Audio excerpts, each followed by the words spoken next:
जब श्री रामचंद्र जी गुरु वशिष्ठ जी के यहाँ आश्रम में शिक्षा प्राप्त करने के लिए गए हुए थे, एक रात्रि जब वो विश्राम कर रहे थे और श्री रामचंद्र जी भ्राता लक्ष्मण के साथ उनकी सेवा कर रहे थे, उनके चरण दबा रहे थे, तो गुरुदेव वशिष्ठ जी ने एक बहुत ही प्यारा सा उपदेश श्री रामचंद्र जी और भ्राता लक्ष्मण को दिया था।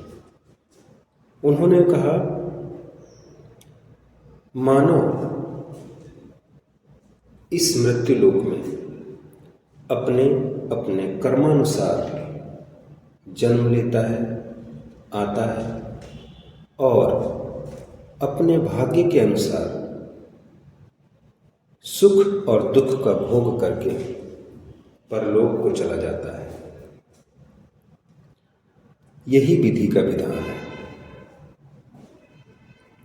सुख और दुख, यश अपयश, जीवन मरण, ये सब विधि के हाथ है।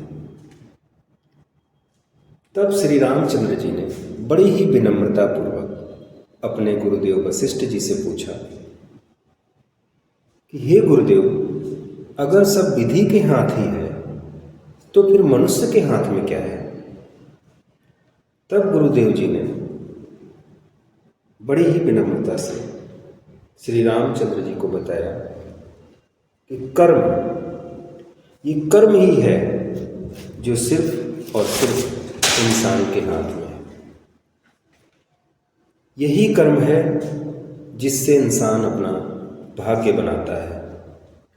इसी कर्म से ही इंसान का अगर भाग्य में कुछ गलत भी लिखा हुआ है उसके पूर्व कर्मों के अनुसार, तो वो इस जन्म में अपने कर्मों से उस थोड़े बहुत गलत को भी बदल सकता है और अपने अच्छे कर्मों, सत्कर्मों के पुरुषार्थ से इस जीवन की सुख को प्राप्त कर सकता है और अगले जीवन के लिए भाग्य बना सकता है। ये विधि का विधान इतना बड़ा शब्द है, इसके लिए श्री कृष्ण भगवान जी कहते हैं कि मैं विधाता होते हुए भी विधि के विधान को नहीं टाल सका। वो कहते हैं कि मैं राधा जी को चाहता था, मीरा जी हमको चाहती थी और रुक्मणी जी ने हमको प्राप्त कर लिया। अर्थात जो होना है वो हो के रहता है, वो अटल सत्य है। इसीलिए हमें विधि के विधान पे भरोसा करना चाहिए। ऐसा ही आप देखें एक और उदाहरण जिसमें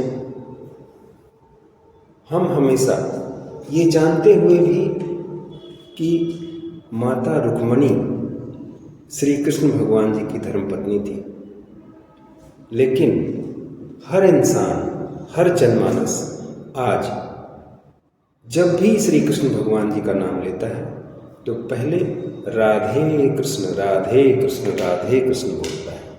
अर्थात यहाँ पर भी कर्म की महत्ता है। रुक्मणी जी का नाम बहुत कम आता है। जब भी नाम श्री कृष्ण भगवान जी का आता है तो उनके साथ राधा माता का नाम आता है, राधे कृष्ण राधे कृष्ण। ऐसे ही माता कैकेयी, ऐसे ही माता देवकी, माता यशोदा। आप देखें कि माता देवकी जी ने श्री कृष्ण भगवान जी को जन्म दिया, लेकिन जब भी कभी हम माताओं के बारे में वर्णन करते हैं, कुछ सुनते हैं, कुछ हम पढ़ते हैं, तो हमें हमेशा श्री कृष्ण जी का अगर नाम आया और माताओं के बारे में बात होती है तो माता यशोदा की बात होती है। यशोदा के नंद लाला जब भी कुछ कहा जाता है तो ये कर्म ही है जो इंसान के हाथ में है और वही कर्म इंसान को नाम देता है, भाग्य उसका बनाता है और उसी के नाम के आधार पर इंसान जाना जाता है।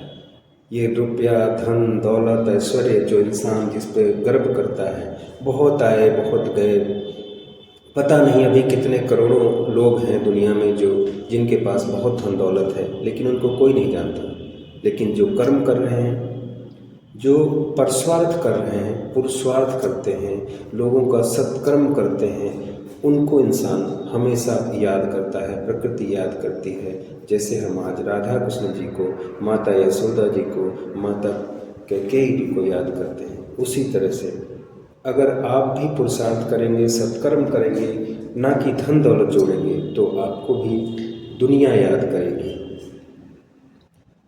इसी के संबंध में माता रुक्मणी जब श्री कृष्ण भगवान जी के साथ रहती थी और सुनती थी कि सब दुनिया में लोग जब भी कृष्ण जी के बारे में बात करते हैं तो सबसे ज़्यादा राधा जी के बारे में बात करते हैं, रुक्मणी जी के बारे में बहुत कम लोग बात करते थे। इसके लिए रुक्मणी जी हमेशा दुखी रहती थी और उन्होंने एक बार श्री कृष्ण भगवान जी से इस बारे में कह ही दिया कि साथ हमारा जन्म जन्म का रिश्तों का संसार, साथ हमारा जन्म जन्म का रिश्तों का संसार, फिर भी मेरे प्रीत को जग ने नहीं किया स्वीकार, फिर भी मेरी प्रीत को जग ने नहीं किया स्वीकार। अर्थात राधा जी का नाम लिया जाता है आपके साथ, मेरा नाम नहीं लिया जाता।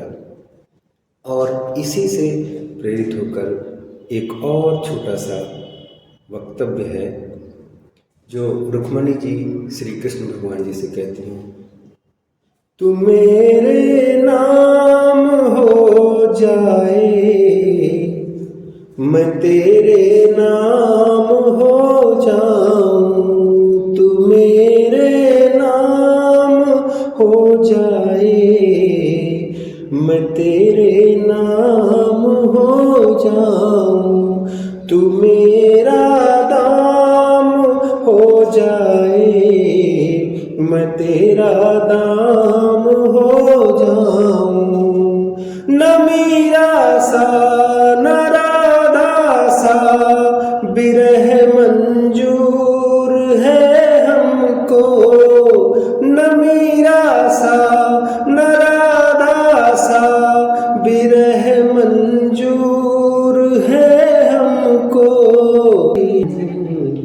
बनूं मैं रुक्मणी तेरी, तू मेरा श्याम हो जाए, बनूं मैं रुक्मणी तेरी, तू मेरा श्याम हो जाए। ये हमारी माता रुक्मणी श्री कृष्ण भगवान जी से अपने विचार प्रकट करती हैं।